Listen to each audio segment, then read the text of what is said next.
All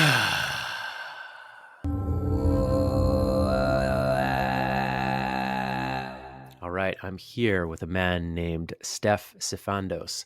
Stef, did I pronounce that properly? You did pretty good. I did pretty good. Yeah. Good, great, man. It's awesome to have you on the show. I've seen you in the field and wanted to have a conversation with you and get to know you and get to know what it is that you do. And so let's do it, man. Let's get to know each other. Give me, the elevator pitch. Who are you and what do you do? Oh man, what do I do? What don't I do sometimes? That's how I feel anyway. Well, my background is in behavioral science and psychology, social psychology, and I'm trauma informed. And I suppose I geek out on really understanding what's going on here in this organism, in this head of ours, but also in the entirety of our constitution, right? And Mhm. maximizing our human potential. What does that look like? What does that feel like? And I experiment a lot with myself in terms of not only thinking and feeling through the world, but also interacting with this world. So for me, like, if I were to give you that maybe a little longer than an elevator pitch, Mhm. I'm immersed in helping people just realize who they are and what they're capable of. And everyone has their own unique spark of expression.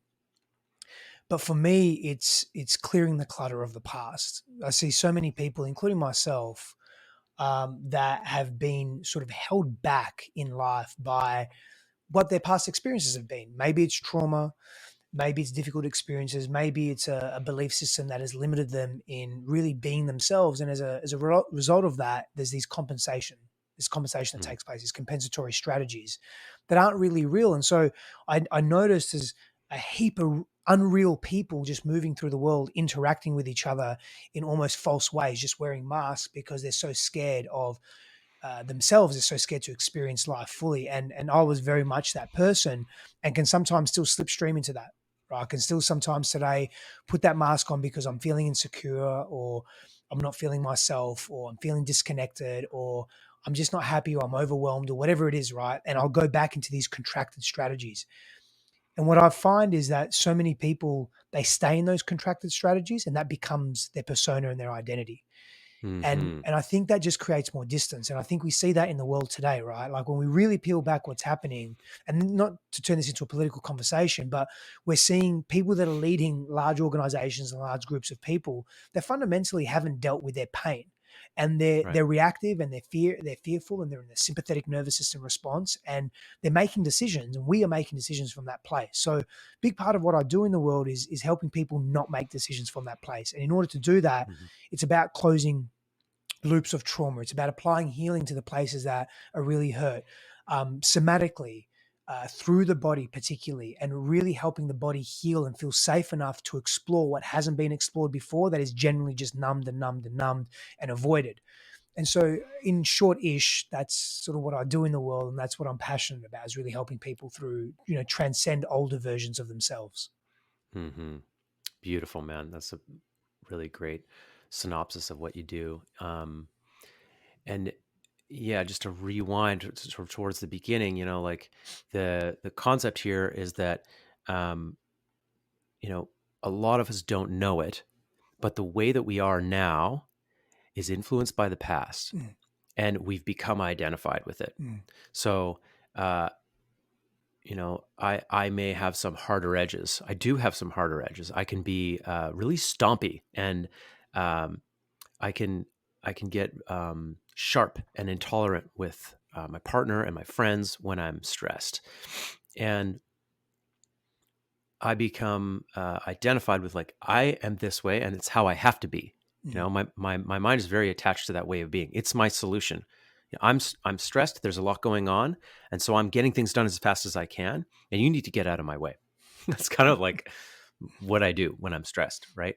And when I'm in my most unconscious state, and um, when that gets brought to me, like, hey, this is how you're showing up. This is like hurtful to me. mm, My wife essentially says to me, "You're stomping all over me." mm, Um, my unconscious response is like, "You're criticizing who I am," right? And so I'm sharing this because I think this is a very normal process for people. Is like we become very identified with the way that we are. It becomes a part of who we are. And anytime we're challenged to look at, not even change, but just like, hey, are you willing to look at this thing that you're doing in your life? Are you willing to look at the way that you show up, the way that you maybe overreacted over here, you spazzed, or the way that you lost control of your anger over here, or the way that you were really intolerant and um, judgmental or something? You know, are you willing to look at that? It becomes, you're attacking who I am, Mm. because that we have identified that as who we are. And so just to sort of like illustrate the pulling apart of this phenomenon, you're saying we need to be able to get some distance from the way that we're behaving, the way that we're operating in the world, and realize that much of that is conditioned, and that it very well could be conditioned from childhood, from trauma responses, and from growing up in the world that we grew up in. Mm. And so we have to sort of start to disidentify with some of that stuff and realize like, oh, there's actually 1,000 ways to react to a situation and to react in an environment. And you're reacting one particular way, and you're sure that's the right way. Why is that? Yeah. Like you're running a program. You're not running like all the possibilities and then weighing them all equally. You're running a very particular program. Yeah. I think that's important for people to see.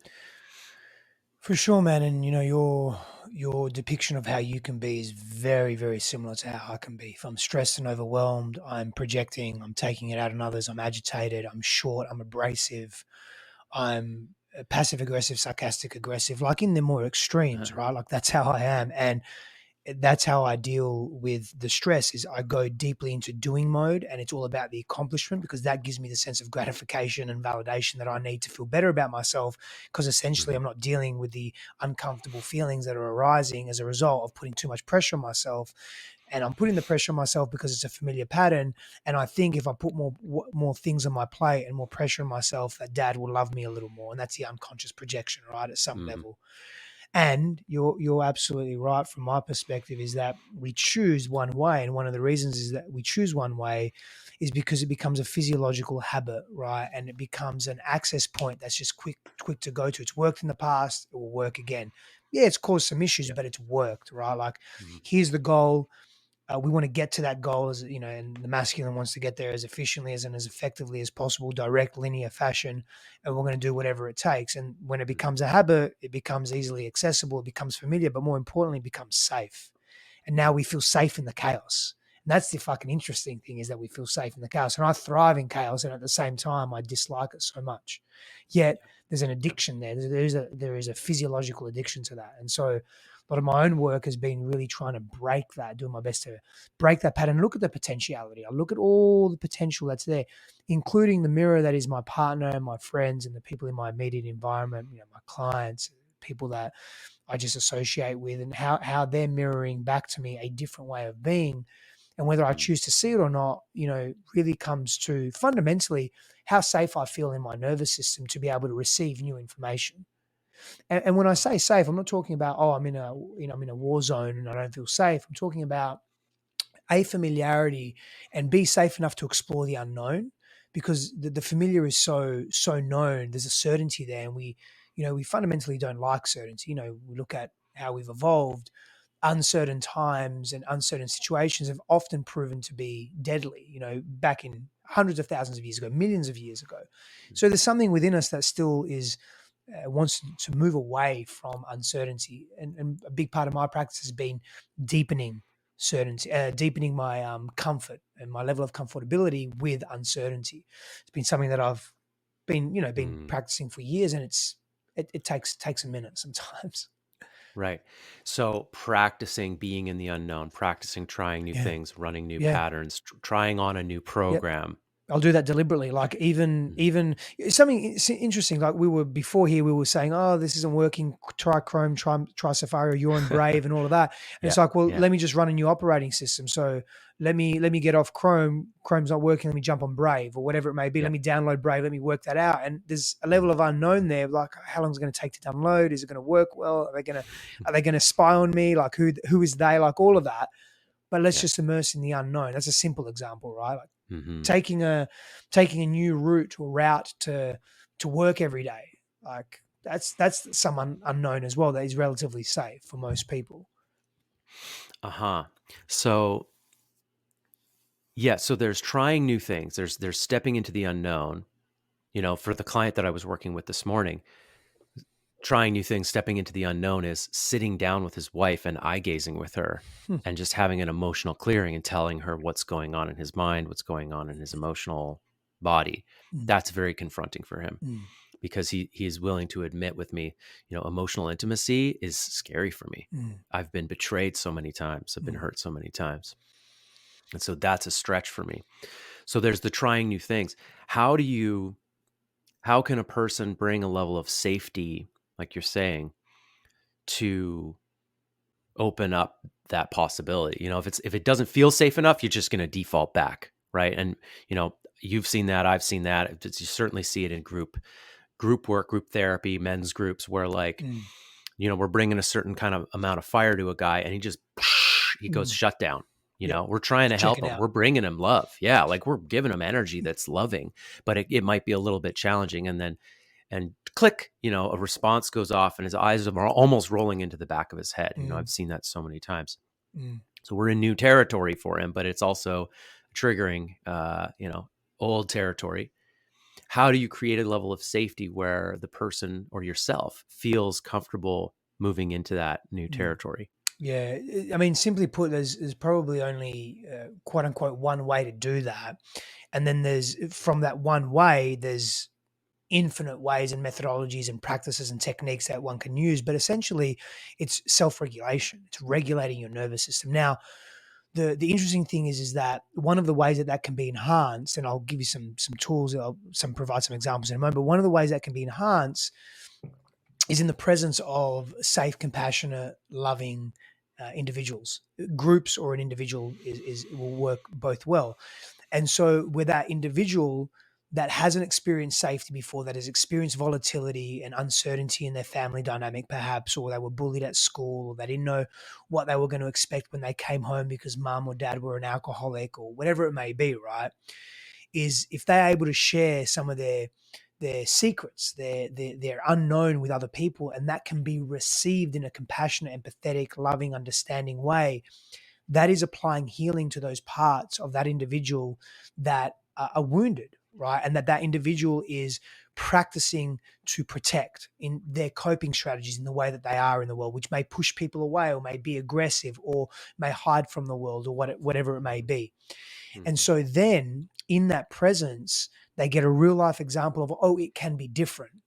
And that self-regulation of the nervous system opens up possibility. That's the, you can bring the man, we can bring the man the fire, we can bring him the love, we can give him all those things that he never got, including maybe the release and the activation of, I have to let this anger go. And it's safe enough, like the environment is safe, like it's all good, our intentions are all there. But if he can't receive because his nervous system's not regulated, he's starting to disassociate, Yeah. then we've got nothing. Like we can give him all the wisdom in the world, it's not just not going to penetrate, right? And so Yeah. that self-regulation becomes imperative. What does that look like? That looks like essentially moving out of sympathetic into parasympathetic. That looks like self-soothing practices, hand on heart, hand on belly, the, gentle touch on the nurturance canal can send information through the vagus nerve into the brain to let one know that they're safe. Heavy Mm-hmm. blanket, walking, exercise, drinking water, cold showers, hot cold therapy, being in nature, grounding. There are, so many more techniques that one can do, leveraging grounding resources and somatic resources and creative resources, reflective journaling, like thinking and being introspective. The double-edged sword with that is that if people are accustomed to living in a very highly charged, hyper-vigilant environment, being in a calmer environment can actually feel really dangerous because it's so Uh-huh. unfamiliar. It doesn't feel safe. And so in neuroscience and in trauma therapy, we look at titrating and pendulating. Slow is smooth, smooth is fast, and we'll oscillate. We'll take to the edge and we'll come back. Like if you are exploring something that's really difficult within you, maybe it's just simple talk therapy, and you're talking Mm. about. I don't necessarily always suggest that because sometimes you can just re-traumatize the individual and relive it. But let's just say you're talking about something that's really uncomfortable. Okay, get there to the edge, come back, hand on heart, hand on belly, just getting some breath technique that's going to be calming. And that's the pendulation. The titration is slowly amping up. And so you take to the edge and you're expanding your window of tolerance, slowly over lengthened periods of time. And that's a good way to do it. That's a healthy way to do it. Yes, we can flood the system. Flooding is a real technique, and it Mhm. can be super effective for people.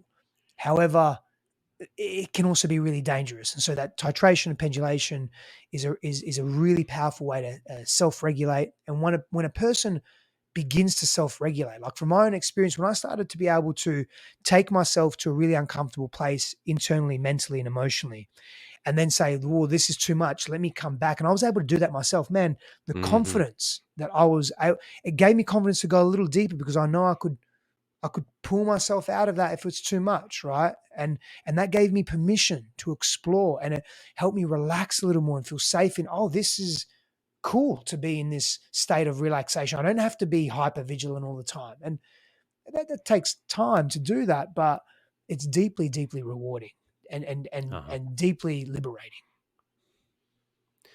Uh-huh. Yeah, beautiful, man. Yeah, and it is, so it's a practice, Mhm. and you have to keep leaning in and keep Mm, practicing. And the whole time you're talking here, I'm like fitting in what you're saying into some of the work that I've seen done in men's circles. mm, And uh, you know, we say it's not therapy, but mm, it's therapeutic, mm, right? mm, And so for the listeners, like I want you to hear Steph describing this and not imagining this only happening in a appointment with a somatic therapist mm. or someone where you're paying, $100 to $300 for a session. This can happen on your own in a breathwork Yep. session, right? It can happen with your romantic partner. It can happen in a group. Like this, the men's work that I do is affordable. $100 a month, $25 a meeting for guys. And we're Yep. doing exactly what you're talking about, right? Yep. Where, when we're doing it well, we're going to the edge together of what's uncomfortable. We're self-soothing as well as giving each other some love and care that each man needs, and recognition. And we're doing it together. Yep. We're going to the edge, and then we're coming back. And we're like, oh, we made it. And we're still here together. I've got your back. You've got mine. And like, there's just something so beautiful about that, right? Like, Yeah. I've been to many weekend workshops that are big, and a weekend workshop is like a flood, right? And Mm. they're big. Yep. There's a lot that can happen in 2 days or 5 days or whatever it is, right? Um, and I've had my life change from those things, but there's no match for the consistent effort of, like a weekly meeting, or just showing up, even if it's not like a group, just showing up constantly and doing this work on a regular basis to retrain your nervous system and to do this work, right? So yeah, my point is basically this can happen anywhere. And I, Yeah. I love how you're generalizing this into how can people do this work themselves or do this work with other people, rather than like my method is and it's very specific to me, like you're generalizing all methods and what creates healing for all people. Yeah. And I think Yeah. that's very very useful. Yeah, and I And agree with you, man. Like, I'm here in Austin as well, in Texas, running men's activations and larger groups with my wife as well. And it's co-ed and so forth. And you're absolutely right. There's so much that can transpire in a group setting, and you can be a group of friends that get together, that make a commitment to get together and be honest and be real with each other once a week or once a month. And it could be four of you, and that's your commitment. And in that mirroring and in that reflection, you can get creative. You can do a book, quote unquote, book club, and it can be like a very tangible experiential book that you're reading, that you're then practicing things together and then coming back and sharing your experiences with that and mirroring to each other, or you're bringing your pain or your issue, and you had a breakup this month, or how can your brothers or how can your friends support you. Like, it doesn't have to be a paid experience or event, and it can be. And we both know that when you are led by an experienced facilitator slash coach slash someone that has depth of experience, wisdom, and knowledge in the field of psychology or social psychology or behavior and trauma and all of that, if they are an aligned practitioner and they're healthy in their own constitution, they're doing and have done depth of their work, you're going to have a profound experience, right? Hmm. So there's value there for all of us, and it can be quote unquote paid and it can be unpaid, but that there should be no excuse that people do not take responsibility, in my perspective, for their own inner sanctum, for their own mental, emotional, spiritual health and physical health. Like, there's no reason for that. That no one can do that. Hmm. We have access to that, all of us. Yeah. Yeah. Yeah. You need to get into the driver's seat, right? Yeah. Like, uh, I've known so many people who, like, in a way, it's like we don't realize that we're adults and we're waiting for the healing to just be dropped into our laps, or the change to be dropped into our laps. Yeah. And really what we need to do is acknowledge 100% responsibility for everything that's happening in our lives, including the past that we're carrying with us, because it's Mm. in us, Yep. and like the only person who's going to make any modification to that, the result of that in our bodies, is us, Mm. Agreed. right? And we Yes. need to step into it. Yes. Yeah, and there's this other piece around, like, again, I was talking to a guy this morning, and this concept of always chasing the next system or degree or a personal growth workshop uh, came to light, Mm. and how easy it is to avoid the very simple, uh, biggest issues, Yeah. that need to be faced. Like, the particular guy I was talking to this morning has done a lot in his life. He's Mm. created so much. He's done so much in business, and he's done a ton of therapy, a ton of personal Mm. growth. And the thing that's right in front of him with his wife, his fear of intimacy, Mm. hasn't really been practiced or Mm. addressed, right? And I Yeah. said to him, like, you can spend $10,000 on coaches every month for the rest of your life and keep avoiding this thing, but this might be your biggest thing, and it costs nothing for you to Yeah. work on, right? And so, um, yeah, that's my message to people out there who are like, I love learning. I love going to workshops and getting this technique and that technique. But so much of the simplest healing that's possible is just you facing yourself and your own discomfort. And that might be you laying on the floor in your living room doing a breathwork session. Um, it may be you sitting in a men's group, doing the things that we do, right? Um, I have a good friend who, he's a high level coach, charges so much for his coaching. It's amazing. And he helps so many people. And when I met him, his fear of closeness with other people was so strong that we he was ready to finally engage that, and we did really deep work with breath work and circles, Mm. and I watched him transform, I watched his heart open Mm. up.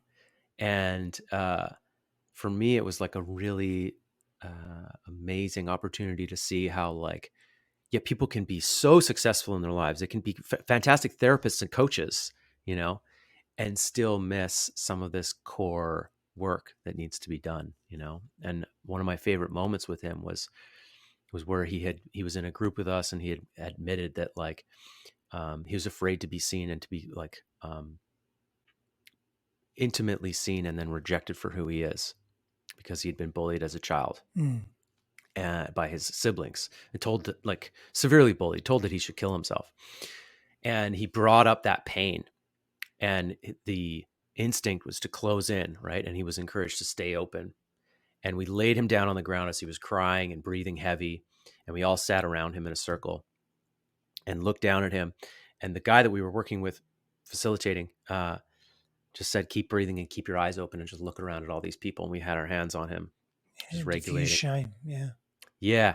And I like watched his programming start to fall away and to break. Right.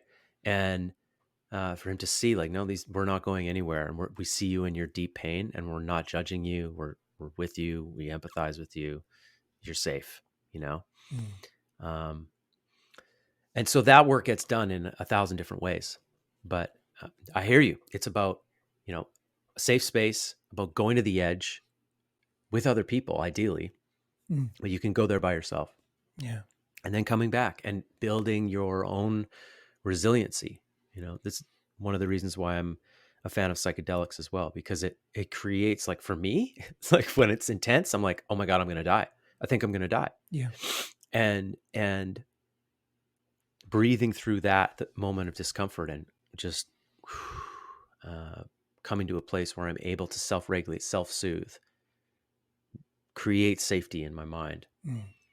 Every time I come through that to the other side, I'm stronger, I'm more balanced, I'm more grounded. The healing is sort of doing its thing. Well, you learn something about yourself as well.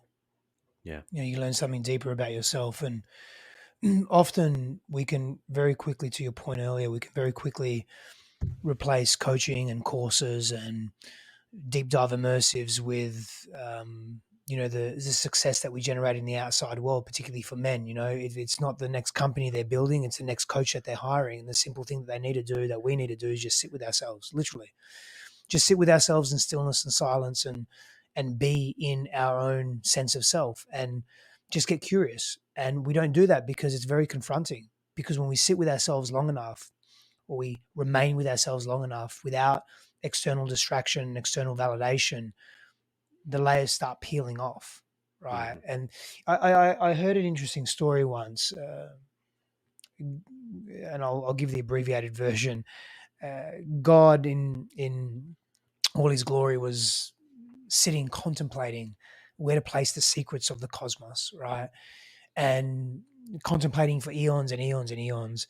And then one moment, God realized, oh, if I place these secrets in stillness, silence, and solitude, that is where humankind won't traverse. They won't go there because they fear that.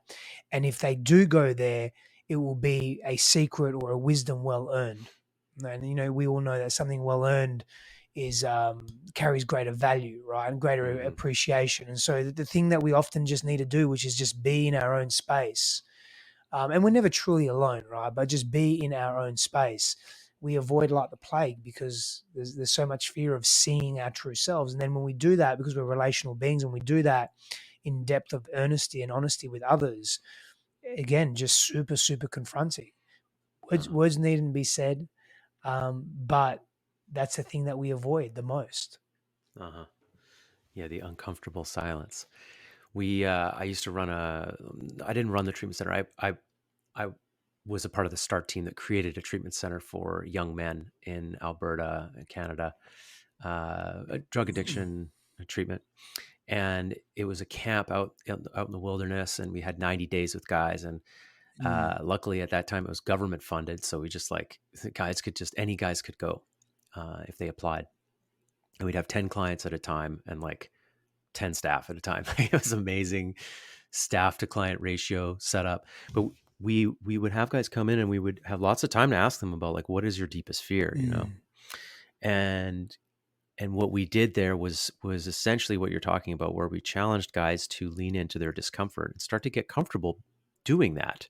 In a way, is, be uncomfortable, be comfortable with discomfort, is one of the things that we would say to these guys often, mm. and not from a masochistic place, just like go out and stand in the rain just to feel pain, Sure. but to lean into your edges. Mm, And so the guys who told us, like, hey, I'm terrified of being alone, that would we would edge them towards, like, hey, maybe your mission in this treatment is to spend 48 hours in the woods alone, mm, mm. and within a tiny circle, not leaving that circle, sitting there meditating, just being alone with yourself. And if you want to add like uh, a little bonus onto that, don't eat the whole time, Yeah. and they're like, no way. Like, they just could not conceptualize it. And sure enough, we would uh, work with, stepping into that a little bit, go do an hour, see how it feels, debrief, talk about how did you self-soothe? Like, what happened? What discomfort came up? How did you face that? Oh, how did you get through that? And sure enough, at the end, like, most of these guys were going on a mission to do that. And they would do it at the end of like a 3-day hike or something, just to even push themselves further. Yeah. So it is amazing to see how um, guys could actually lean into that if they just took one step at a time with some guidance. And being alone, this is a huge one, especially in our current times. Like, there's just stimulation everywhere. Even for guys like you and me, like, where you're building something and you're an entrepreneur and you've got, building family. Like, you could just be stimulated forever, right? But Yep. that, you know, that's why we have vipassanas. That's why we have dark rooms. We still have space in the world to go out and be absolutely alone in the Yeah. woods. And it's a worthy pursuit because um, you face that little demon that you're not going to face otherwise. I hear you, man. I hear you. There's a great deal to be said for taking ourselves through our own rites of passage and also Mm, being taken through rites of passage. There's a reason why that has been prevalent in our world for thousands of years, particularly for mm-hmm, men, particularly mm-hmm, for men to have a very distinct, deliberate rite of passage or multiple throughout their lives that take them from one way of being into another way of being, which is often the unknown, right? And the mystery. mm-hmm. And that often is accompanied by being in nature, facing some deep visceral mental and emotional and physical challenges, and then coming through that. I'm obviously giving the very short synopsis of what that looks like of Yeah. the structure, but coming through that and then being greeted by men that we revere and respect, and that's mutual, and being witnessed in that rebirth, so to speak, right? But fortunately or unfortunately, it doesn't come without some level of hardship, challenge, pain, etc. And it doesn't have to be grotesque, and it doesn't have to be sadistic, but it does need to be there. We need men thrive in challenge, like full fucking Hmm. stop. Yeah. That's one of the ways that we thrive, and we thrive really well. And so, can we be more articulate with the challenge that we bring into our lives? Like for me personally, I do things that are uncomfortable on a regular basis, on a daily basis sometimes. And again, it's not, I'm not like, oh, this pen, I'm going to stab it through my hand because that's uncomfortable. No, no, I mean that's Yeah. ridiculous. But there are things that I know I'm going to be able to grow from and learn from. And whether it be fight training or whether it be engaging in a working with a coach that I know is going to challenge me and take me to another level, right? And call out and call forward, I should say, the blind spots within me that I cannot see. That's very uncomfortable. Whether it's having that difficult conversation that's been on my heart with my wife for a number of months, but I haven't really, or a number of weeks, and I haven't really had it because I've just been waiting for the right moment. Whatever Hmm. it is, whatever that challenge is, it could be, okay, I'm noticing I'm spending a little too much money lately. Maybe I need to pull back. Let me have a deliberate practice of no spend for a month, and let me observe that. And that would be uncomfortable for me as an example, right? Because I like buying gadgets and I like creating things, and then setting up systems that make my life easier and so forth. But can I just go back into simplicity? I'm not reading as much as I'd like to. Okay, I'm going to get back on that train and read a little more and be a little more structured. That's a challenge for me. So it's giving Hmm. some examples of you don't have to be jumping out of a plane to challenge yourself, right? Yeah. And you may need to do that. That may be your thing. Hmm. You might have fun Hmm. doing it. Yeah, have you? What's your experience been of being initiated in your life? Have you been initiated? Have you had, quasi initiations? I've had multiple initiations. So in Australia, from Aboriginal people and Aboriginal culture, and that hasn't been a completely what the right word, genuine and authentic, or maybe traditional is the right word, because that would involve it would involve certain things that I don't know if I'm willing to go to go down. Some of the old traditions are fucking intense, man, and again grotesque for lack of a better term, right? And I see the value then. Now, I don't know. I'm not against it, but just not necessarily for me. But I've been initiated in that way. I've been initiated through different men's groups. I've been on my own vision quests as well. By myself, and also have been taken through vision quests, where I've been out in wilderness by myself, alone, no food, just water, for a number of days, so forth. I've had various other initiations as well as silent retreats and so forth. um, I've been very blessed to be surrounded by amazing people, coaches and men and women that have taken me through. I mean, man, there've been a couple of different times, three different times, particularly in my life, where I've been suicidal, and I've been, um, on the edge for lengthened periods of time, and very blessed that I've been pulled off that ledge, and that in and of itself is an initiation, and everything that comes Hmm. with that, and the process of delving deep into that space as well. But in more formal initiations, yeah, in the past with Aboriginal cultures, just something that just came to mind. I've actually been through an initiation. I was quite young. I was 17. A high ordained Taoist monk came to Perth, Western Australia, and during that time, my mother arranged. I was exposed to, I don't know, varied spiritual practices and methodologies, and ethos from a very young age. And he came, and there was a process. I don't know if I'd call it a rite of passage, but it was definitely an initiation of sorts.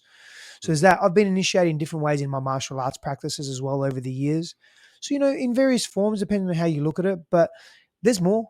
There's always more. Yeah. I'm growing, so I'm not stagnant. I'm ever changing. So there'll be more initiations, and I can feel that call to nature and to the wild now, and by myself too.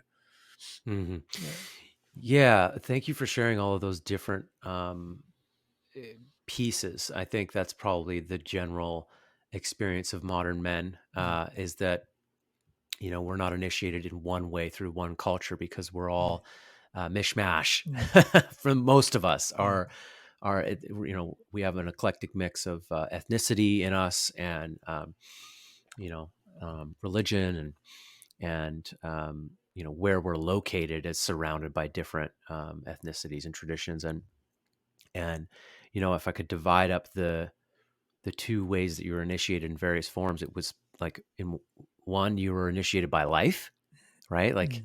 uh, you didn't have a choice. Yep. And in other ways, you choose a path that results in some kind of an initiation. You engage certain people, you're attracted to certain cultures, and you go and you spend time with them, Mm, whether it's martial arts or Aboriginal people. And I've spent a fair bit of time in sweat lodges mm, when I was back in Alberta, and became familiar with those folks there, mm, and also was initiated by life, ending up in rehab when I was 16. mm, It's not something I chose, but that became a sort of a rite of passage for me as well, mm. like learning to take responsibility for my life and Yeah. not be so arrogant as to think that I have all of the solutions, and to learn to listen and humble myself, and deflate my ego. And so, uh, yeah, I think that last piece that you spoke to was like, there's more. Like, I'm always open and ready to be initiated more into life. How can I go deeper? Right. And so for men listening to this, and women, like, where am I being called right now? And what initiation might be there on the other Mm, side for me? mm. And it's a good question to ask yourself, you Yeah. know, and to, be quiet for a minute, ask yourself that question and see what comes up. Mm. And then maybe move in that direction, Yeah. listen to that calling. Yeah. There's I know this may feel too simple, but um, a simple practice that really allows me to connect to what you're speaking to is, and put it in your calendar. If you're one of those people that has a full calendar, I myself have a fairly full calendar. It's a season of life that I'm in. I'm very aware and cognizant of it. I'm deliberate with it. Yes, it's still overwhelming. Yes, I backlash, outlash sometimes at Hmm. my loved ones, my wife particularly, because I'm a little, flustered, or overworked, or whatever it may be. But something that I do is allocate in your calendar time to just sit and reflect. You can have a journal, you can have something to write on, but if you can just position yourself where you're looking at a really vast landscape. I'm very blessed that in my backyard I have a hill country views. Austin's very well known for hill country and greenery and like just hilly landscape. It's really stunning. And I just look into the horizon, and if you're blessed enough to live in an ocean or you have mountain views, just look and gaze and let it be transcendental and let it be meditative and let it be hypnotic, and just sit in that. And there's something special that happens if you sit in that long enough. If you just stay in that, remain in that long enough. And it's super simple, yet it's always been profound. And I mean, always been profound for me. Always. Hmm. Hmm. Real big fan of simple over here. Real big fan. Yeah, I've got a degree in counseling, and I've geeked out on plenty of things, yeah, but I really love to simplify and see the simpler things in life, and try to sift through the extra, the chaff they call it. yeah, It's like extra stuff, and get back to what's simple. And it makes so much sense, like what you're yeah, saying. Like we are nature, we are from nature, yeah, and the way that we live is we're looking down at concrete, we're looking at screens, we're mm, looking at cars, yeah, for so much of our lives. yeah. And you know, there's a certain type of thinking and a certain frequency that comes from all of that. But our most essential selves resides in that natural place, that nature. And so if we can put ourselves there, uh yeah, the magic Oh happens, yeah, right? The truth yep. comes Just got to show through. up. Yeah. Another one that really works for me is because I have a lot of energy buzzing around in my body. My thoughts can be sort of scattered and unclear, and when I'm in conflict, that just gets worse. Mm, So one of the things that I do when I'm processing something, or I've had a bit of a blow up with my wife, um, or an argument or whatever, is I go and I cook myself in the sauna. mm, Just cook myself to the point where I'm like rocking back and forth, going, oh, just 2 more minutes, just count your breaths, mm, like that level of mm, discomfort, mm. right? And that's a good place to be. I mean, you know um going back to what we were talking about earlier, like going to Yep, that uncomfortable place, like this is good for my body, I'm safe, I'm okay in here, I can step out anytime. Just that sort of self-talk and self-soothing, is even in the sauna, is a useful practice. yeah. um and then I jump in the cold tank or the cold shower and feel that relief. And um it's a little bit like being on LSD when you're done that Oh process, yeah, when you just sit down, oh right? yeah. But the clarity that comes through once I've blasted my body with heat and then cold, my mind just comes down to this like grounded frequency where I'm like, I know what's important. Mm, And there's been so many times where I like resolve a conflict in my mind in that moment, because I just like, I see my heart, I see my wife's heart, I mm. see what both of our hearts were calling for in that moment. And I'm like, oh, okay, here's what's unsaid, what wasn't acknowledged, Yeah, and what I need to say, and how I need to approach this. And it just comes clear, you know, that's, it's a very simple technique, doesn't cost any money. You've just gotta take that time and that space yeah, in your life to do that. yeah, yeah. Agreed. 100% agreed. Uh-huh. And what I'm hearing you say is taking responsibility, being self-reliant, being accountable for your own internal processes. Not, if I unpack all of that, it's not projecting onto someone else. It's not being reactive. And one of the simple tools I use every day, I move my body every day.